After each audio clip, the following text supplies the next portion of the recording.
Hey, yo, what's good, everyone? Twisted here with the Open Sorcery, and today we're going to be talking about the differences between invocation and evocation. And by we, not only does it mean both you and I, but also I'm joined by my lovely co-host Devi here to help go ahead and share her own insights when it comes to this sort of dualistic terminology that is usually used in the spiritual, metaphysical, occult, magical, and all esoteric, all that sort of realm and space, what have you. So, just generally speaking, right? I guess I'll go ahead and start off with like before we went ahead and pressed record, I kind of wrote down like a sentence that I think, and also I believe you're in agreement, goes ahead and pretty much like fundamentally breaks it down. And fundamentally is actually how the sentence starts. So, fundamentally, it is a conscious decision of yourself as a conduit focal point for energy or not when performing magical works. And when making that decision, invocation, so in taking in energy, what have you, that is when you choose to be the conduit, the focal point, and such for said energy. And then when you're not doing so, that's evocation. So V, evoking, that is more so of within the periphery, the outside, as opposed to the internal. So an external sort of thing. And before we kind of get a little more so into it, what about your thoughts in relation to that sort of explanation I gave, and just generally your thoughts of this sort of dichotomy and what have you? Well, I mean, I have a lot. In terms of invocation, of course, taking something into your system, believing yourself to be separate from this thing, and then taking whatever kind of energy it is into your system. So you could almost say it is a infiltration or possession in a sense. Um, Channeling. Channeling, you know, step opening the door and allowing them in. Um, but it is invasive. Yes. But with evocation, outside of yourself, two separate beings remaining separate. There is no Venn diagram here. It's just two separate circles, and you're just imposing your will over it. Which Yes. not my favorite thing to think about, but it's definitely a theme inside of a lot of magic practices. Well, Western ceremonial magic per Yes. se, in particular. Now, granted, there's Eastern practices as well, but in terms of familiarity's sake, and also just like more so who more likely going ahead and is listening to this. This is where it more so applies. And also, when you're going ahead and speaking, one thing I kind of want to state is that while it does using the terminology of possession or channeling, energy has consciousness throughout it, embedded within it, in the whole sense of it, to whatever large or smaller extent. But in this sort of sense, right, like it can mean like the most minute amount of consciousness that isn't necessarily a persona, or say like, oh yes, a spirit of an ancestor, or a god, or a demon, or an angel, or this, that, and third, what I mean. But just more so bring that clarity, that context, just in case Mhm. that was not necessarily picked up by whomever is in fact listening to this conversation. Yes, Yes. if you have anything to bounce off of that, by all means. Oh, no, no, you're good. I mean, I know the word possession can kind of lend to some very strong views. So, Negative in the connotations. very negative connotations, but it's not necessarily, it's just all about context. Shit ton of exorcist sort of movies out there I lending to mean, that quite heavily. Yes, I do love me a good exorcist movie. Like those are really yes, good. Those are fun. yes. Spurring its own subgenre of horror films, what have you, and all that. But yes, we digress. But yes, so talking more so about invocation and evocation, more so of this, sort of distinction, right? Let's go ahead and talk more so primarily about invocation. And I have kind of like just a rough outline of things here, a little bullet points that I had written up in the sense of trying to very simply explain what invocation is all about. So, if you've ever heard the phrasing, the magical phrasing, as above, so below, as within, so without, that as within, so without is more so, I would say, along the lines of invocation, if we're going to go ahead and make a distinction, which, is not necessarily wholly, completely true, but it more so does the job in this sort of sense, as opposed to the reversal of such, which I'll go ahead and mention to the other term. But yes, so as within, so without. Also, does not require tools or magical instruments.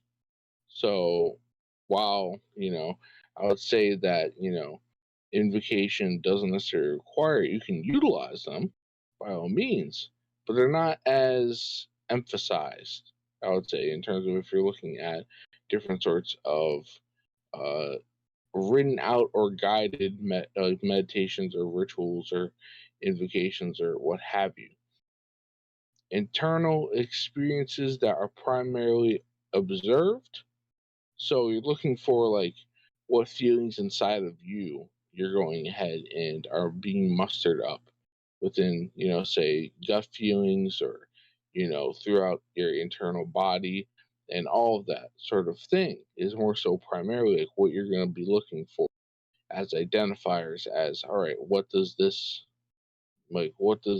bring out of you or bring into you, I should say. And viewing things through the mind's eye, so you're not necessarily looking for like external sort of like, stimuli or occurrences. They can occur when doing invocations as a byproduct, what have you, but it's more so like looking within your mind's eye, your imagination, you can say, just in terms of a visual sense, to go ahead and, what are these identifiers? What is being shown unto you? What Mhm. have you? So, what are your thoughts on that right there in terms of a rudimentary sort of explanation? So, invocation being experiential, it is all about what are you able to see, feel, think, all of the expressions of your senses. Because we know it goes way past the six, right? It's all about the experience of you taking in this energy, just like eating or consuming something. It's all about like how does it feel in your mouth? How is the taste? How is like the chew? Things like that, right? And then how it interacts with your body. Say you're lactose intolerant and you take in some milk, you're probably going to have some stomach gurgles later. It doesn't necessarily mesh with you too terribly well, and so it causes a bad byproduct, right? So Yes, unless you take some lactate. unless you take Unless some unless you take Lactaid, unless you yes, take some lactate, yes. yes, but Highly advised, take some lactate if you're lactose intolerant before you eat something cheesy or, some sort of nice sweet dessert of ice cream or whatever. Yes. oh, But completely. no, continue on. But haha, the inside jokes. But with invocation, I would say if you're thinking about it in this specific term where you are separate from everything else, and like you, your ego, your soul, your spirit, you are separate, like a separate entity from everything else, and you're taking it in. You have to be cautious and careful about how things mesh with you. So the as within, so without, you are dissolving a bit of a barrier there, and you are allowing things in. And we love boundaries, right? Boundaries is something that makes life a whole lot easier to live, because You have a door. Nobody's just going to be barging through your door or coming into your home without your permission. It's the same with your energy field. So I would say be very cautious about what you're invoking and know whether or not it is going to cause some upset. Now with invoking, specific energies, even if you're not going for like a specific deity, you're going for like the energy of healing. Cool. Think about it. Think about the healing process. The healing process is not as simple as, oh, it feels like a warm blanket and it's so lovely and inviting. No, that shit's fucking painful. Okay? Healing is going to be mending things together. The mending process is not pleasant. Think about how the recovery process is after a surgery or after any kind of an invasive in the body experience. It's very much the same with the soul. So you have to be very careful with that. I know there's lots of rituals that call for invocation and things of that nature, but just be cautious and be ready. Because if you're just willy-nilly inviting everything in, that I believe is how STDs happen in the real world. So just discernment, absolute discernment. So this is where I would go ahead and put my own 2 cents of not just taking a written out sort of ritual or process and taking on face value as my own personal recommendation and how I go ahead and do things, and making sure that you're specific with your wording and that you're writing it out in your own sort of like grammar, your own sort of vernacular, your own sort of way of speaking, and all of that. And taking that extra step if it feels like extra effort for you, or more so me, I'm just like, yeah, I don't want to deal with shit that's already typed out, doesn't feel genuine.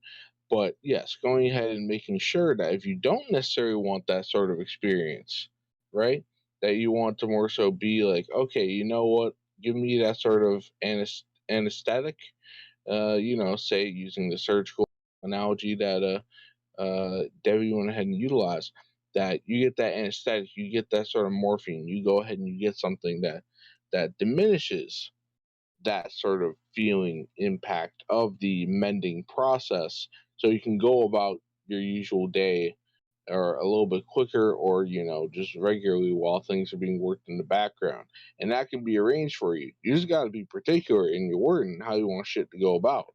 That's pretty much the difference. So and all in all, it's all about just taking the extra step and being specific with your wording. If you don't want that sort of outcome, but if you're completely like fine with that sort of thing, and then by all means, go ahead and leave it be and let it do what it does. If you like to feel the pain, I want to feel the pain, brother. No pain, no gain, all that sort of thing. But yes. I would Anything very else? much not like to, but that's Yeah. just me.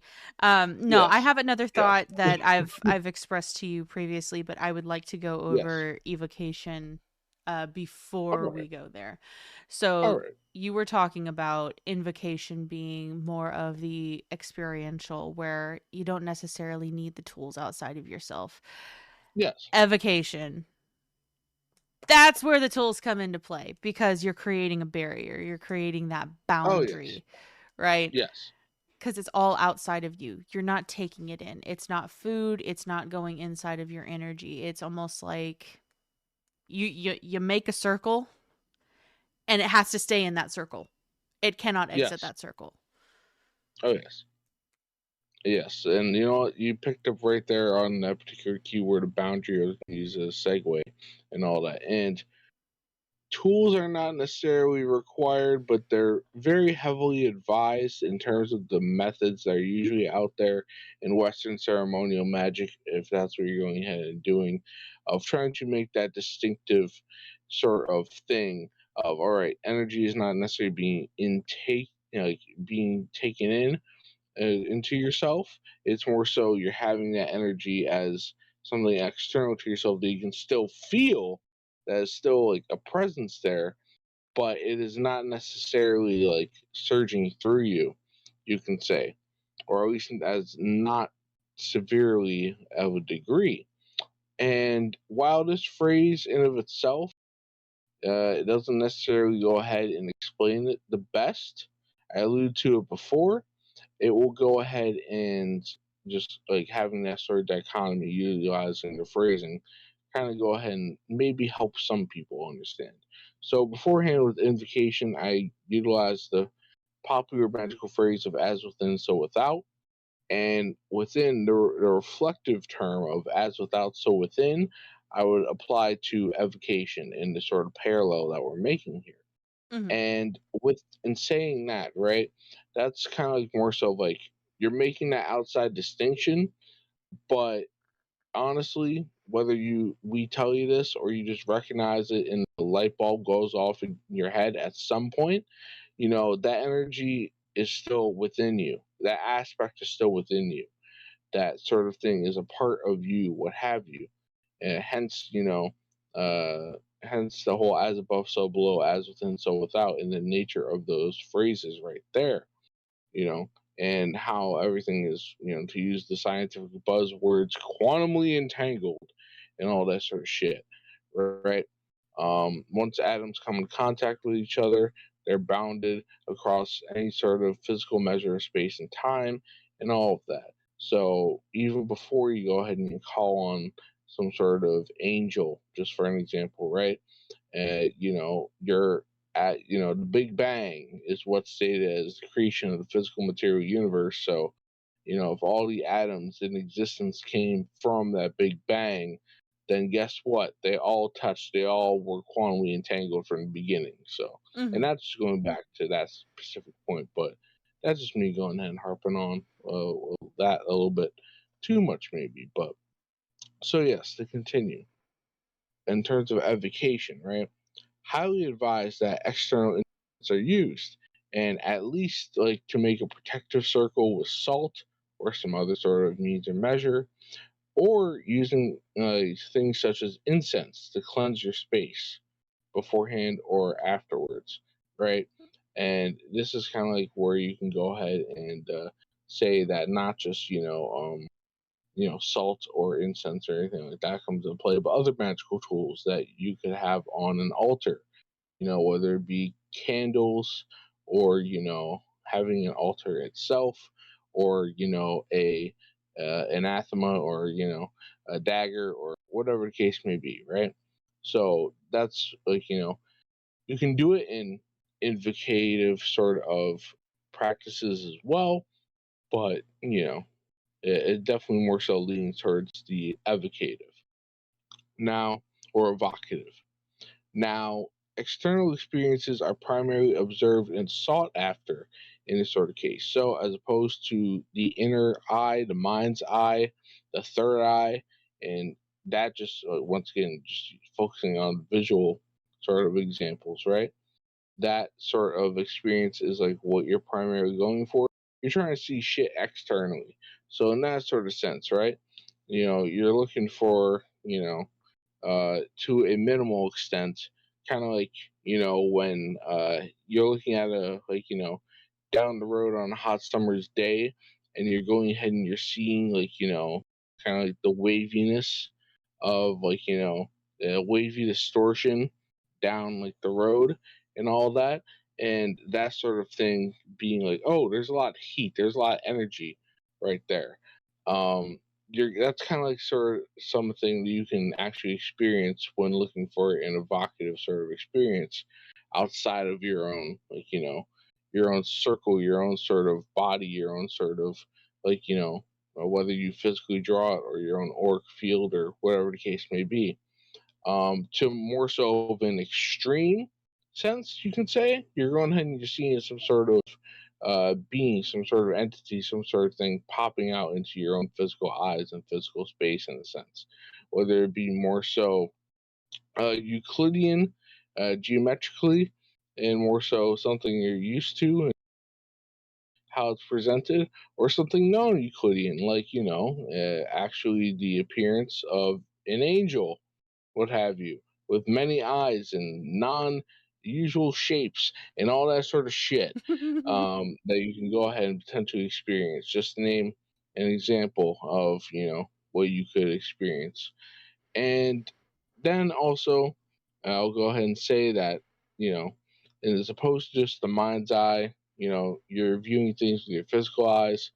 And in truth, even though you're looking at things through your mind, like your physical eyes and physical sort of things, you're going ahead and your mind's eye being open and receptive is what's allowing you to go ahead and actually be able to experience this sort of thing, right? So this sort of terminology is a bit more, a little bit more so a ruse or what have you, in a sense, or just not actually at the core of things, and that's kind of more so getting into hermetics and or whatever, like philosophical sort of thing that you go ahead and can attribute to your own manner of thinking and approaching in terms of polarities and the seven hermetic principles. Go check those hermetic principles out, but we're not going to go ahead and get too much in that at the present moment. But yes, so in terms of evocation, what do you think, Devi, in relation to what I've stated or just the topic itself? So, in terms of evocation, I think along the lines of, oh, hey, there is, um, think of like a seance.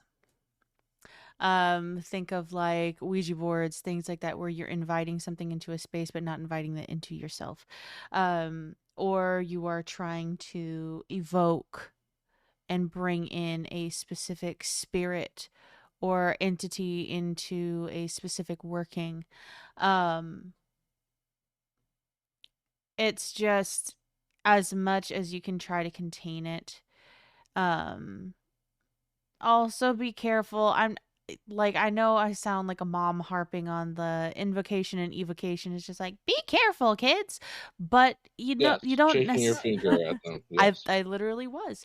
Yes. But uh you don't necessarily know how this is going to interact with your energies and how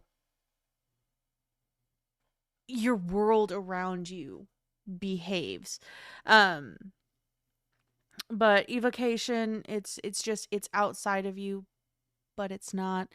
And honestly, this is where I kind of wanted to go off on my own little tangent.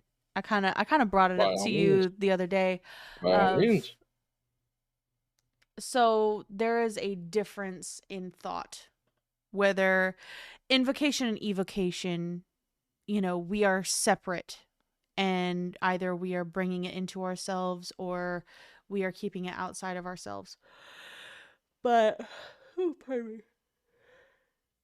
There is another thought, and this one I'm more ascribed to, of having the notion that, hey, I am one with everything, everything is one with me.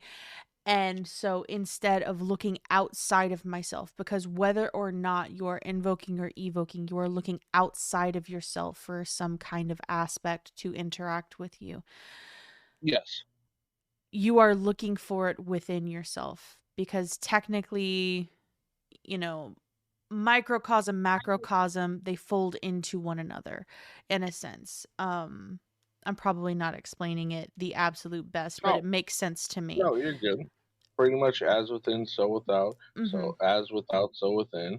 Yes. The interchangeable nature of that, and honestly, just I reference hermetic principles, pretty much the law of polarities and Mm-hmm. all that sort of thing, and pretty much that they're both different sort of expressions or reflective sort of expressions of the same core shit. It's just that within this manner of reality, this manner of being that we are experiencing, that we view them as different conceptually and or within realistic manners, what have you. But they are more invocation, evocation. It's not a complete black or white or complete 100% one way or the other. It is a swinging back and forth sort of pendulum, you can say. Yes. Yes. It's just I find this way is more amenable, possibly just to myself, and that's perfectly fine. Um, I know there's many that have the same thought process. There's many that would prefer the invocation evocation because they keep that boundary of separateness in themselves. Which is perfectly fine. Either way, it's just figure out which way this kind of interaction with spirit works with you. Um, but instead of invoking it from outside of myself, it is a drawing up that aspect from within me instead of it's more, and this is where Mercury retrograde comes and kicks my ass. Ah, fantastic. There's a specific phrasing that I was thinking of where there are people that are looking for quote God outside of themselves Yes. instead of recognizing that it lies very deep within you.